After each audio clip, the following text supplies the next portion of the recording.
চলো আজকেই এক মুঠো কাঠগোলাপ দিয়ে একটা নেক পিস বানানোর ভিডিও তোমাদের সাথে শেয়ার করি। সব রকম ফুলের মধ্যে কাঠগোলাপ ফুলটা যেন আমার একটু বেশি ভালো লাগে, আর তোমাদের মধ্যে অনেকেরই নিশ্চয়ই এই ফুলটা খুব প্রিয়। এই যে কাঠগোলাপগুলোকে বসানোর জন্য আমি আগের থেকেই একটা বেস ক্রিয়েট করে রেখেছিলাম। যেহেতু নেক পিস আর ইয়াররিং এর বেসগুলো আর কাঠগোলাপ দুটোই শুকনো, তাই শুধুমাত্র আঠা দিয়ে লাগালে সে জিনিসটা বেশি একটা টেকসই হবে না। সেই জন্য আলাদাভাবে আবার একটু ক্লে আমি মেখে নিয়েছিলাম। এবার আমি যেখানে যেখানে ফুলগুলোকে প্লেস করব সে জায়গাগুলো আগে আমি মার্ক করে নিয়েছিলাম। তারপরে সেখানে আবার একটু আঠা দিয়ে আর একটুখানি ক্লে দিয়ে তার উপরে ফুলগুলোকে আমি প্লেস করে দিয়েছিলাম।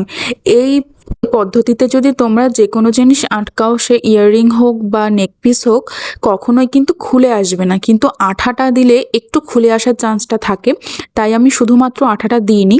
এরকমভাবে এবার আমি সবকটা ফুল একে একে লাগিয়ে নেব। পুজোর কিন্তু আর হাতে গোনা কয়েকটা দিন বাকি আছে।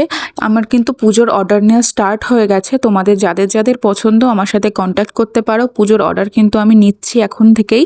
সো দেরি না করে ঝটপট নিজের অর্ডারটা দিয়ে ফেলো। এই দেখো, কথা বলতে বলতে আমার নেকপিসটা কিন্তু প্রায় ডান। এখনই কি সুন্দর লাগছে, কালার হলে কত না সুন্দর লাগবে। এবার আমি সেম পদ্ধতিতে ইয়াররিংগুলোও তৈরি করে নেব। সত্যি কথা বলতে নেকপিসটা যত না সুন্দর লাগছে, ইয়াররিংগুলো আমার কাছে তার থেকে বেশি সুন্দর লাগছে। আর এই ইয়াররিংগুলো কিন্তু আমরা কুর্তির সাথেও আলাদাভাবে ট্রাই করতে পারি। এইটার কালার করার ভিডিও যদি তোমরা দেখতে চাও তাহলে আমাকে কমেন্ট করে জানিও। আর এই সুন্দর সুন্দর কাঠগোলাপগুলো কিভাবে বানিয়েছি সেগুলোও তোমাদের সাথে শেয়ার করব।